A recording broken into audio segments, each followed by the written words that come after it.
ನಮಗೆಲ್ಲ ಒಂದು ಹೊಸ ಕ್ರೆಡಿಟ್ ಕಾರ್ಡ್ ಕೈಗೆ ಬಂದ ತಕ್ಷಣ ಒಂಥರ ಖುಷಿಯಾಗುತ್ತಲ್ವಾ? ಯಾಕಂದರೆ ಅದರಲ್ಲಿ ಬರೋ ಆಫರೇ ಆ ರೀತಿ ಇರುತ್ತೆ. ಏರ್ಪೋರ್ಟಿಗೆ ಹೋದರೆ VIP ಲಾಂಚ್ ಫ್ರೀ ಅಂತಾರೆ, ಫ್ಲೈಟ್ ಟಿಕೆಟ್ ಬುಕ್ ಮಾಡಿದರೆ ದೊಡ್ಡ ಮಟ್ಟದ ಕ್ಯಾಶ್ ಬ್ಯಾಕ್ ಸಿಗುತ್ತೆ. ಇದ್ರ ಜೊತೆ ಸ್ವಿಗ್ಗಿ, ಝೊಮ್ಯಾಟೊ, ಮೂವಿ ಟಿಕೆಟ್ನಲ್ಲಿ ಕೂಡ ಡಿಸ್ಕೌಂಟ್ ಸಿಗುತ್ತೆ. ನೋಡ್ತಾ ಹೋದಂತೆ ಈ ಲಿಸ್ಟ್ ಬೆಳೀತಾನೇ ಹೋಗುತ್ತೆ. ಆದರೆ ಯಾವತ್ತಾದರೂ ಒಂದೇ ಒಂದು ನಿಮಿಷ ಕೂತು ಥಿಂಕ್ ಮಾಡಿದ್ದೀರಾ, ಈ ಬ್ಯಾಂಕ್ನವರು ಯಾಕೆ ನಮಗೆ ಇಷ್ಟೆಲ್ಲ ಫ್ರೀ ಆಫರ್ ಕೊಡ್ತಾರೆ ಅಂತ? ಅವರೇನು ನಮಗೆ ಹತ್ತಿರದ ಫ್ಯಾಮಿಲಿ ಮೆಂಬರ್ಸಾ? ಅಥವಾ ಬ್ಯಾಂಕ್ನವರೇನು ಸಾವಿರಾರು ಕೋಟಿ ಹಣ ಖರ್ಚು ಮಾಡಿ ನಮಗೆ ದಾನ ಧರ್ಮ ಮಾಡ್ತಿದ್ದಾರಾ? ಚಾನ್ಸೇ ಇಲ್ಲ ಅಲ್ವಾ? ಬಿಸ್ನೆಸ್ ಪ್ರಪಂಚದಲ್ಲಿ ದೇರ್ ಆರ್ ನೋ ಫ್ರೀ ಲಂಚಸ್ ಅಂತ ಒಂದು ಮಾತಿದೆ. ಅಂದರೆ ಈ ಕಾರ್ಪೊರೇಟ್ ಜಗತ್ತಿನಲ್ಲಿ ಯಾವುದು ಕೂಡ ಫ್ರೀ ಅಲ್ಲ. ಹಾಗಾದರೆ ನೀವು ಏರ್ಪೋರ್ಟ್ನಲ್ಲಿ ತಿನ್ನೋ ಆ ಫ್ರೀ ಊಟಕ್ಕೆ, ಆ VIP ಲಾಂಚ್ಗೆ, ನಿಮಗೆ ಸಿಗೋ ಈ ಕ್ಯಾಶ್ ಬ್ಯಾಕ್ಗೆ ರಿಯಲ್ ಆಗಿ ಯಾರು ದುಡ್ಡು ಕಟ್ತಿದ್ದಾರೆ ಅಂತ ಗೊತ್ತಾದರೆ ನೀವು ನಿಜಕ್ಕೂ ಶಾಕ್ ಆಗ್ತೀರಾ. ಈ ಫ್ರೀ ಇಂದಿನ ರಹಸ್ಯ ಅರ್ಥ ಮಾಡಿಕೊಳ್ಳೋಕೆ ಮುಂಚೆ ನಾವು ಬ್ಯಾಂಕ್ ಅವರ ಅಸಲಿ ಸೈಕಾಲಜಿ ಗೇಮ್ನ ಅರ್ಥ ಮಾಡ್ಕೋಬೇಕು. ಸ್ವಲ್ಪ ಇಮ್ಯಾಜಿನ್ ಮಾಡಿ, ನೀವು ನಿಮ್ಮ ಪರ್ಸ್ನಿಂದ 2,000 ರೂಪಾಯಿಯ 10 ನೋಟ್ಗಳನ್ನ, ಅಂದರೆ 20,000 ರೂಪಾಯಿ ಕ್ಯಾಶನ್ನು ಕೌಂಟ್ ಮಾಡಿ ಅಂಗಡಿಯವರಿಗೆ ಕೊಡ್ತೀರಾ ಅಂದ್ಕೊಳ್ಳಿ. ಆಗ ನಿಮ್ಮ ಮನಸ್ಸಿಗೆ ಒಂಥರ ನೋವಾಗುತ್ತಲ್ವಾ? ಅಯ್ಯೋ ದುಡ್ಡು ಹೋಗ್ತಿದೆ ಅಂತ. ಇದನ್ನು ಬಿಹೇವಿಯರಲ್ ಇಕನಾಮಿಕ್ಸ್ನಲ್ಲಿ ಪೇನ್ ಆಫ್ ಪೇಯಿಂಗ್ ಅಂತಾರೆ. ಆದರೆ ಅದೇ 20,000ನ ಒಂದು ಸಣ್ಣ ಪ್ಲಾಸ್ಟಿಕ್ ಕಾರ್ಡ್ ಮುಖಾಂತರ ಟ್ಯಾಪ್ ಮಾಡಿದಾಗ ಆ ನೋವು ನಮಗಾಗಲ್ಲ. ಬ್ಯಾಂಕ್ಗಳಿಗೆ ಬೇಕಾಗಿರೋದು ಕೂಡ ಎಕ್ಸಾಕ್ಟ್ ಆಗಿ ಇದೆ. ನೀವು ಕ್ಯಾಶ್ಗಿಂತ ಕ್ರೆಡಿಟ್ ಕಾರ್ಡ್ ಬಳಸಿದಾಗ 20ರಿಂದ 30% ಹೆಚ್ಚು ಹಣ ಖರ್ಚು ಮಾಡ್ತೀರಾ ಅಂತ ರಿಸರ್ಚ್ ಹೇಳುತ್ತೆ. ನೀವು ಎಷ್ಟು ಹಣ ಖರ್ಚು ಮಾಡ್ತೀರೋ ಅಷ್ಟು ಬ್ಯಾಂಕ್ಗೆ ಲಾಭ ಆಗುತ್ತೆ. ಆದರೆ ಬ್ಯಾಂಕ್ಗೆ ಬರೋ ಲಾಭದ ಅಸಲಿ ಮೂಲ ಯಾವುದು ಗೊತ್ತಾ? ಅದೇ MDR. ಆ್ಯಕ್ಚುಲಿ ಏನಾಗುತ್ತೆ ಗೊತ್ತಾ? ನೀವೊಂದು ಮಾಲ್ ಅಥವಾ ದೊಡ್ಡ ಅಂಗಡಿಗೆ ಹೋಗಿ 10,000 ರೂಪಾಯಿಯ ಒಂದು TV ಅಥವಾ ಮೊಬೈಲ್ ಫೋನ್ ತಗೊಳ್ತೀರಾ. ಬಿಲ್ ಕೌಂಟರ್ನಲ್ಲಿ ಕ್ರೆಡಿಟ್ ಕಾರ್ಡ್ ಸ್ವೈಪ್ ಮಾಡ್ತೀರಾ. ನೀವು 10,000 ಕಟ್ಟಿದರೆ ಆ ಅಂಗಡಿಯ ಮಾಲೀಕನಿಗೆ ಪೂರ್ತಿ 10,000 ಹೋಗಲ್ಲ. ಇಲ್ಲಿ ಏನಾಗುತ್ತೆ ಅಂದರೆ, ಈ ಬಿಸ್ನೆಸ್ನಲ್ಲಿ 3 ಜನರಿದ್ದಾರೆ. ಒಂದು ನಿಮ್ಮ ಬ್ಯಾಂಕ್, ಇನ್ನೊಂದು ಅಂಗಡಿಯವನ ಬ್ಯಾಂಕ್, ಮತ್ತು ಇವರಿಬ್ಬರ ಮಧ್ಯೆ ಕೆಲಸ ಮಾಡೋ ವೀಸಾ ಅಥವಾ ಮಾಸ್ಟರ್ ಕಾರ್ಡ್ ಕನೆಕ್ಷನ್.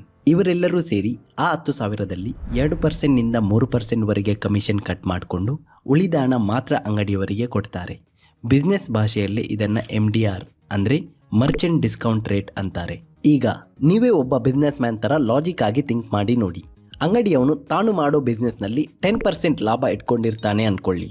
ಅದರಲ್ಲಿ 2% ಬ್ಯಾಂಕ್ಗೆ ಕಮಿಷನ್ ಕಟ್ಟಿದರೆ ಅವನ ಲಾಭದಲ್ಲಿ ಬರೋಬ್ಬರಿ 20% ಕಳ್ಕೊಂಡಾಗೆ ಆಯಿತು. ಈ ಕಮಿಷನ್ನ ತನ್ನ ಜೇಬಿನಿಂದ ಕಟ್ಟೋಕೆ ಯಾವ ಅಂಗಡಿಯವನಾದರೂ ರೆಡಿ ಇರ್ತಾನಾ? ಚಾನ್ಸೇ ಇಲ್ಲ. ಈ ಹೊಡೆತದಿಂದ ತಪ್ಪಿಸಿಕೊಳ್ಳೋಕೆ ಅಂಗಡಿಯವರು ಒಂದು ಮಾಸ್ಟರ್ ಮೈಂಡ್ ಪ್ಲ್ಯಾನ್ ಮಾಡ್ತಾರೆ.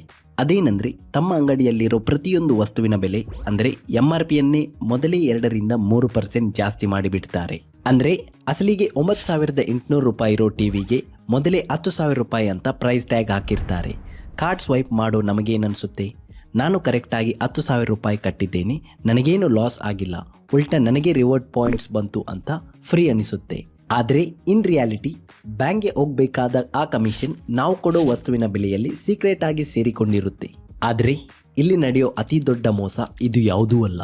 ಈಗ ಒಬ್ಬ ಸಾಮಾನ್ಯ ವ್ಯಕ್ತಿ ಅಥವಾ ಒಬ್ಬ ಬಡ ವ್ಯಕ್ತಿ ಅದೇ ಅಂಗಡಿಗೆ ಹೋಗಿ ತನ್ನ ಕಷ್ಟದ ದುಡ್ಡನ್ನು ಕ್ಯಾಶ್ ಆಗಿ ಕೊಟ್ಟು ಅದೇ TV ತಗೊಂಡಾಗ ಏನಾಗುತ್ತೆ ಗೊತ್ತಾ? ಆತನಿಗೆ ಅದೇ 10,000 ರೂಪಾಯಿ ಚಾರ್ಜ್ ಮಾಡ್ತಾರೆ.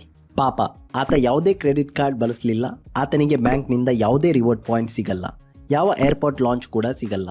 ಆದರೂ ಆತ 2% ಎಕ್ಸ್ಟ್ರಾ ಹಣನ ಕಟ್ತಿದ್ದಾನೆ. ಇದನ್ನೇ ಇಕನಾಮಿಕ್ಸ್ನಲ್ಲಿ ರಿವರ್ಸ್ ರಾಬಿನ್ ಹುಡ್ ಅಂತ ಕರೀತಾರೆ. ಅಮೆರಿಕಾದ ಬಾಸ್ಟನ್ ಫೆಡರಲ್ ರಿಸರ್ವ್ ಮಾಡಿದ ಒಂದು ಅಫಿಷಿಯಲ್ ಸ್ಟಡಿ ಪ್ರಕಾರ ಕ್ಯಾಶ್ ಬಳಸೋ ಪ್ರತಿಯೊಬ್ಬ ವ್ಯಕ್ತಿಗೆ ವರ್ಷಕ್ಕೆ ಸಾವಿರಾರು ರೂಪಾಯಿ ಎಕ್ಸ್ಟ್ರಾ ಹಣ ಕಟ್ತಿದ್ದಾನೆ. ಮತ್ತು ಆ ಹಣ ನೇರವಾಗಿ ಕಾರ್ಡ್ ಬಳಸೋರಿಗೆ ರಿವಾರ್ಡ್ಸ್ ರೂಪದಲ್ಲಿ ಹೋಗ್ತಿದೆ. ಅಂದರೆ ಕ್ಯಾಶ್ ಕೊಡೋ ಸಾಮಾನ್ಯ ಜನ ಕಟ್ಟುವ ಈ ಹೆಚ್ಚುವರಿ ಹಣದಿಂದಲೇ ಕ್ರೆಡಿಟ್ ಕಾರ್ಡ್ ಬಳಸೋರಿಗೆ ಏರ್ಪೋರ್ಟ್ನಲ್ಲಿ ಫ್ರೀ ಊಟ, ಫ್ರೀ ಬಿಲ್ ಮತ್ತು ಫ್ರೀ ಕ್ಯಾಶ್ ಬ್ಯಾಕ್ ಸಿಗ್ತಿದೆ. ಶ್ರೀಮಂತರ ಫ್ರೀ ಲೈಫ್ ಸ್ಟೈಲ್ಗೆ ಕ್ಯಾಶ್ ಬಳಸೋ ಸಾಮಾನ್ಯ ಜನ ಅರಿವಿಲ್ಲದೆ ದುಡ್ಡು ಕಟ್ತಿದ್ದಾರೆ. ಇದೇ ನೋಡಿ ಅಸಲಿ ಸತ್ಯ. ಇಷ್ಟೆಲ್ಲ ಕೇಳಿದ ಮೇಲೆ ಕ್ರೆಡಿಟ್ ಕಾರ್ಡ್ ಬಳಸೋರಿಗೆ ನಾನೇನು ಲಾಸ್ನಲ್ಲಿ ಇಲ್ವಲ್ಲ, ನನಗಂತೂ ರಿವಾರ್ಡ್ ಸಿಗ್ತಿದೆ ಅಂತ ಖುಷಿಯಾಗಿರ್ಬೋದು. ಆದರೆ ಬ್ಯಾಂಕ್ನವರು ಅಷ್ಟು ದಡ್ಡರಲ್ಲ. ನಿಮಗೆ ಸಿಗೋ ರಿವಾರ್ಡ್ ಪಾಯಿಂಟ್ಸನ್ನು ಬ್ಯಾಂಕ್ಗಳು ಯಾವಾಗ ಬೇಕಾದರೂ ಡಿವ್ಯಾಲ್ಯೂ ಮಾಡ್ಬೋದು. ಅಂದರೆ ನಿನ್ನೆ 1 ಪಾಯಿಂಟ್ಸ್ಗೆ 1 ರೂಪಾಯಿ ಇದ್ದರೆ ನಾಳೆ ಬೆಳಿಗ್ಗೆ ಅದನ್ನು 25 ಪೈಸೆಗೆ ಮಾಡಿಬಿಡ್ತಾರೆ. ಇನ್ನೊಂದು ದೊಡ್ಡ ಟ್ರ್ಯಾಪ್ ಏನಂದರೆ, ಕೇವಲ ಆ 1,000 ರೂಪಾಯಿ ಕ್ಯಾಶ್ ಬ್ಯಾಕ್ ಪಡೆಯೋದಕ್ಕಾಗಿ ಜನ ಬೇಕು ಬೇಡದ ವಸ್ತುಗಳ ಮೇಲೆ 50,000 ರೂಪಾಯಿ ಖರ್ಚು ಮಾಡ್ತಾರೆ.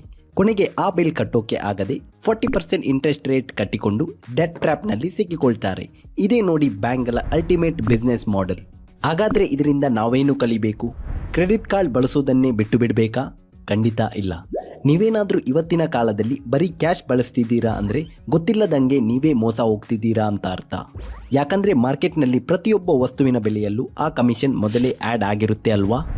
ಹಾಗಾಗಿ ಕಾರ್ಪೊರೇಟ್ ಗೇಮನ್ನು ಅವರದ್ದೇ ಭಾಷೆಯಲ್ಲಿ ಆಡಿ. ಕ್ರೆಡಿಟ್ ಕಾರ್ಡನ್ನು ನಿಮ್ಮ ಶತ್ರು ಥರ ನೋಡಬೇಡಿ, ಅದನ್ನು ಒಂದು ಫೈನಾನ್ಷಿಯಲ್ ಟೂಲ್ ಥರ ಬಳಸಿ. ನನ್ನ 3 ಗೋಲ್ಡನ್ ರೂಲ್ಸ್ ಯಾವಾಗಲೂ ನೆನಪಿಟ್ಟುಕೊಳ್ಳಿ. ನಂಬರ್ 1, ಸಿಗುವ ರಿವಾರ್ಡ್ಸ್ನ ಸ್ಮಾರ್ಟ್ ಆಗಿ ಕಲೆಕ್ಟ್ ಮಾಡಿ, ಆದರೆ ಕೇವಲ ರಿವಾರ್ಡ್ಸ್ ಸಿಗುತ್ತೆ ಅಂತ ಬೇಕಾಬಿಟ್ಟಿ ಖರ್ಚು ಮಾಡಬೇಡಿ. ನಂಬರ್ 2, ಪ್ರತಿ ತಿಂಗಳು ಡ್ಯೂ ಡೇಟ್ಗಿಂತ ಮೊದಲೇ 100% ಬಿಲ್ ಕ್ಲಿಯರ್ ಮಾಡಿ. ನಂಬರ್ 3, ಮಿನಿಮಮ್ ಡ್ಯೂ ಕಟ್ಟುವ ಟ್ರ್ಯಾಪ್ಗೆ ಯಾವತ್ತೂ ಬೀಳಬೇಡಿ. ನೀವು ಈ ರೂಲ್ಸ್ ಫಾಲೋ ಮಾಡಿದರೆ ಕ್ರೆಡಿಟ್ ಕಾರ್ಡ್ ನಿಮ್ಮ ಗುಲಾಮ ಆಗಿರುತ್ತೆ, ಇಲ್ಲದಿದ್ದರೆ ನೀವೇ ಅದಕ್ಕೆ ಗುಲಾಮರಾಗ್ತೀರಾ. ಈ ಕ್ರೆಡಿಟ್ ಕಾರ್ಡ್ ಟ್ರ್ಯಾಪ್ ಬಗ್ಗೆ ನಿಮಗೆ ಮೊದಲೇ ಗೊತ್ತಿತ್ತಾ? ದಯವಿಟ್ಟು ಕಮೆಂಟ್ ಮಾಡಿ ತಿಳಿಸಿ. ಬಿಸ್ನೆಸ್ ಮತ್ತು ಫೈನಾನ್ಸ್ ಪ್ರಪಂಚದ ಇಂಥದ್ದೇ ಯಾರಿಗೂ ಗೊತ್ತಾಗದ ಸೀಕ್ರೆಟ್ನ ಡಿಕೋಡ್ ಮಾಡಲು ನಮ್ಮ ವೆಲ್ತ್ ಕನ್ನಡ ಚಾನೆಲ್ ಅನ್ನು ಈಗಲೇ ಸಬ್ಸ್ಕ್ರೈಬ್ ಹಾಗೂ ಫಾಲೋ ಮಾಡಿ.